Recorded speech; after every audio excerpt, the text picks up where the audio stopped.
Hey, welcome to the process. My name is Dr. John Bush. This is for Science of Fantasy Football. I'm going to dump all these data figures. I thought I'd do just a quick video. With 41 teams I'm dealing with, I'm pretty busy, but this will at least take you through some aspects. Some of this data, I'm not sure the impact. It will give you an idea of the process that I use, generating figures, different ways, dealing, shuffling, seeing what I got, using this to inspire lineups, trades, pickups, maybe some props, these kind of things. I haven't charted all this data, so I don't know exactly what effect it is, but this is the metric lifestyle in fantasy. And here today, gone tomorrow. I'm not sure what's relevant or not, but anyway, I'm going to take you through it, show you some things that I generated the last few hours here. And I did say hours, and that's just the journey that folks need to go on if you're interested in tracking the metrics. Okay, kind of on the trail of PPR points per snap in the weeks. Curious to see the thinking about that. I'm not sure I understand the impact yet. But, this is the trail. Probably do a lot more off-season work. I mean, look, I understand the limitations. There is no data metric that I produce that I don't understand. It has limitations. So that may be a foreign concept for folks out on Twitter when they'll put out their whatever they've put out, their opinions. If they're realistic, they should say, look, it's limited. Maybe they're good at certain situations, maybe positional, maybe teams, maybe close games, maybe blowout games. I mean, that's why I use Vegas to try to go in and out of these matchup comparisons, that kind of things. I'm sure there are strengths and weaknesses. So everything we do has limitations. But if we don't explore, we'll never push the boundaries here. And that's what I'm trying to do. Okay. So first thing I like to do is look at the population of scoring for RBs, tight ends, wide receivers, first 6 weeks, PPR per snap. And again, this is the box and whisker. Basically, the box is the mid 50 percentile of the populations. The upper 25% is the top whisker. The bottom 25% is the bottom whisker. Certainly, we want to avoid these players in these situations here. Here in the middle is pretty much the median average. It's pretty close here. And then certainly we love to live in the upper crust here of the data. And so right away, before we get into individual positions, look at tight ends. Okay. RBs, tight ends, WRs. Big difference. Look at the variation. Look at the floor ceiling in the box here. Look how narrow. And this is wide receiver somewhere in the middle. I don't know what last year looks like. Now that I see this, I'm thinking this year, if I'm guessing, it looks like RBs are leading the way for a lot of teams. If I had to guess on, and again, we're not looking at quarterbacks, but just looking at these three, I'm suspecting that if you didn't draft some strong RBs, you're not doing well. Certainly, drafting those elite tight ends is not getting you as much as you probably hoped at all. And even your so-called elite wide receivers, except for some of these situations here that are just above the top whisker. I mean, you know, the top of the wide receiver is top of the box over here. It's amazing. I would not have predicted this if you asked me. So in drafts, if I saw this data 6 weeks in, I'd be like, ooh, I really need to go a little bit more RB heavy, or at least try to get into those metrics and maybe punt the tight ends and just be steady on the WRs. In other words, this is backfitting, but that's what this would have told me, I think. So anyway, for next year, we'll consider, I don't know, the next 6 weeks, and we might break up into chunks and look to see, does this change?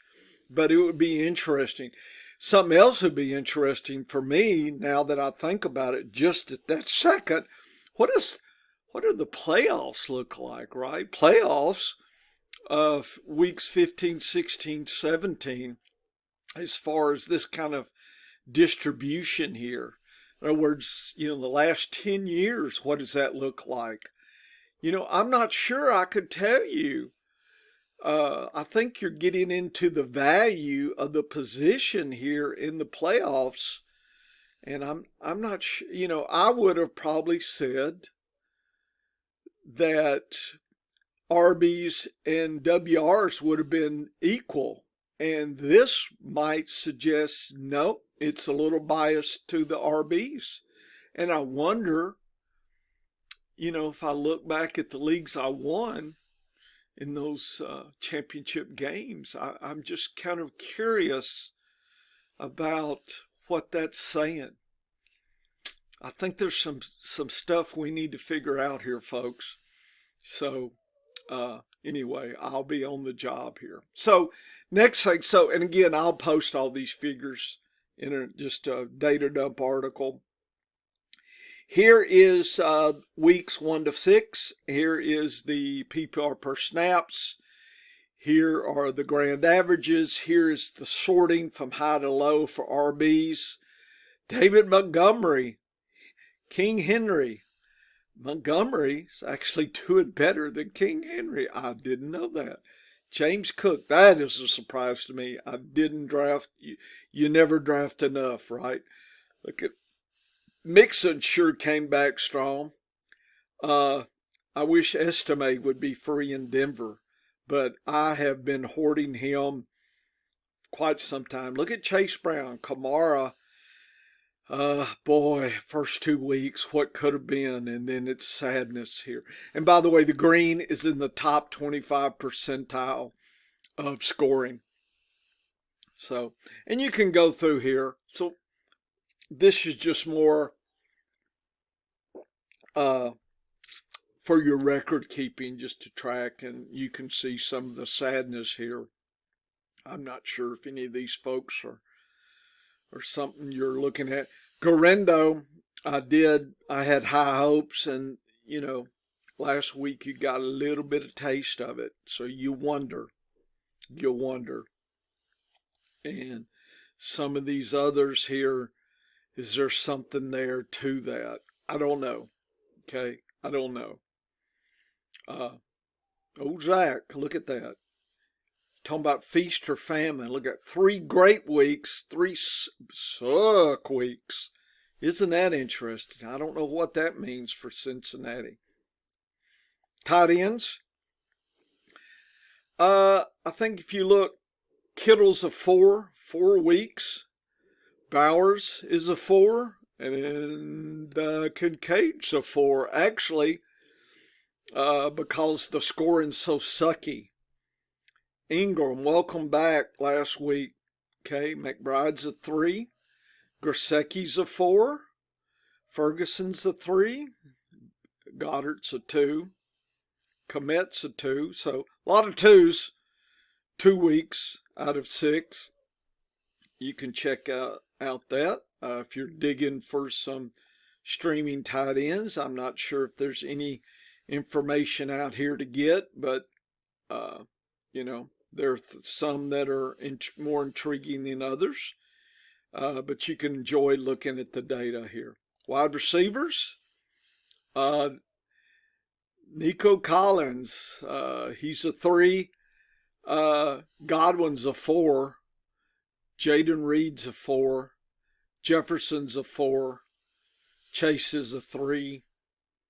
Shakir's a 4. Brian Thomas is a 3. That kind of thing. So you can start charting some of this, see what you think. Lots of good information here for you to look at. Maybe plan your pickups accordingly here.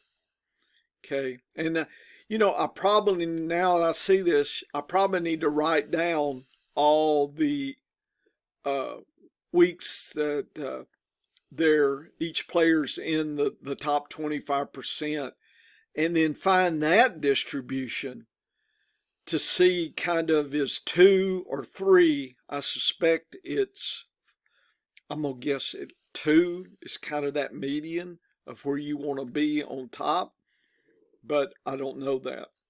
Okay, next thing I did, I put it at the team level. So now you can look at each team's, let's call it structure, and just kind of peruse through. So this is for me to look at pickups and these kind of things. For instance, Arizona, everybody's been squawking about Wilson, but he's done it once. Dortch has done it once. Okay. You know, that kind of thing. So what's going on? I've been able to pick up DeMarcado just as an injury handcuff, just in case. Certainly Trey Benson. So just be aware of that. Algier, look at him. Boy, he's really stepping it out, isn't it? Look at Pitts. Sad. London, Mooney, Ray did it one time. So that'll tell you something. Bateman's a 2. So it just gives you some information on what's going on here. See what you think. Here's Carolina. So just go through the team, see what you think, see if there's any insights. Trying to say, let's see here.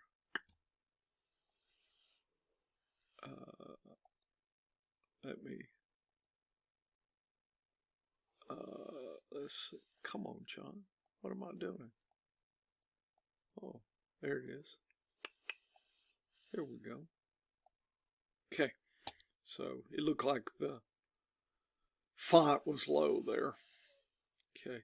So go through here and just spend some quality time. Let's call it a soft focus. Just kind of breeze through this.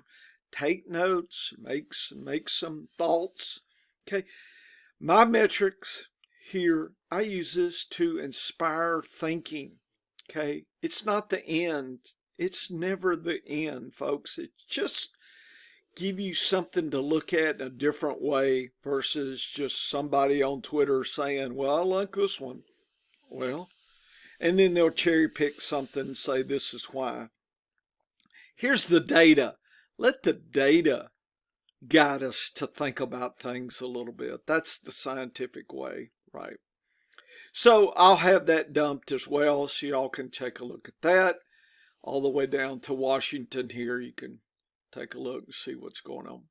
Next thing I did, I went through and tried to pick out for each team the RB1, tight end 1, and WR1 based on these PPR snaps. So I just wanted to see what did the best of each team by this method. What was it? Who were the players? Was there anything of interesting to me or not? Okay, so I've got that charted. And then I looked at that this way. I looked at all the RB1s and then divided them out. You can take a look and see what's what. You can look at that. Here's the tight ends for each team, sorted. Look at Nico compared to everybody else. You talk about valuable, almost double here, folks. I was amazed at that. Of course, that week 5 was just spectacular. So, but still, I'm sad to see he's out. So you can, I'm not sure if there's any surprises here. Ready for Cooper Kupp to get back. Oh, yeah. What else? So you can take a look. I also looked at the distribution of the weekly scoring for the RB1s for the first 6 weeks. Look to see the variation, okay? And looks like week 5 was the worst. That sucked. And if you look at the top whisker, week 3 was outrageous. Week 4 wasn't too bad, but looks like this is kind of the upper part of the whisker. Look at the tight ends. Okay, 0.6 is in the upper part. Look at tight ends. They don't even, the best don't even make 0.6.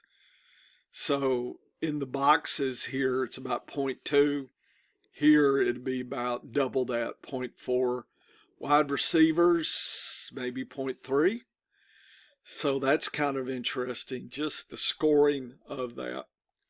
And I looked at the teams, and you can kind of see the global structure of the team. So I tried to do the RBs in green, tight ends in red was WRs. So I just wanted to kind of look at each team. Look at somebody like Houston. RB and WR's outrageous, but look at the tight ends. Can you imagine if Houston had Kittle? They'd be going to the Super Bowl. So I'm just wondering, you can almost see what's the weakness of a team and just how they stack up across. I don't think it's worth me making the figures for each team individually, but you could if you wanted to. And then I just did that another way. I looked at the top and the bottom 25 percentile and just looked at each team structure. Cincinnati's the best across the board structure, folks. Best. Okay. Denver is the worst. And remember, New Orleans, this is the first 6 weeks, so those first 2 games are blocking them. But I suspect, if we look at the first 12 weeks, it's going to be quite interesting. Houston, Jacksonville, that surprised me. Boy, they need Ingram, don't they? Buffalo's doing well. In Washington, their quarterback's running the show because there's nothing overly spectacular about their team structure here. So you can take a look. Here's the sad teams. The Jets, they need something. Adams better wake their butt up. But their best has been the WR. So in other words, making the WR the best part of their team already best, I don't know. Does that really help them if they've got, can you imagine Breece Hall is just not doing it? And their tight ends, Giants, it's all about the WRs. You can see the teams that are relying on the WRs. Look at Green Bay, WRs. So you can get look at Baltimore, all about the run. There's King Henry. Look at the other, the tight end. You would have thought they'd at least been a 2 here, like Buffalo. You would have thought Buffalo and Baltimore would be the same type team. Nope, not at all. Isn't that interesting? Arizona, so sad. All they got's the tight ends going for them. Their WR's sad, extra sad. Chicago, extra sad. So you can just look at the structure and look at the matchups this week and just maybe this give us some insight a little bit into the structure. So again, using these metrics to give us some insight, folks, it's just looking at this in a different way. Doesn't mean it's the best way, it's the worst way, it's just another way. and it inspires your thinking and deeper analysis. Folks, you've got to be different than everybody else. And again, this is for those that want to do their own experiments and think about the metrics. I'm trying to teach you how to chop the wood, then we can all get the fire. If you just want the fire, this is, you're not even listening to me, okay? Because I don't do that, okay? I make you work for it a little bit. Okay, hope you enjoyed some quick thinking here. I'll post this up and all these figures today. Woo-woo, we're having fun. ScienceOfFantasyFootball.com. Dr. Bush signing off.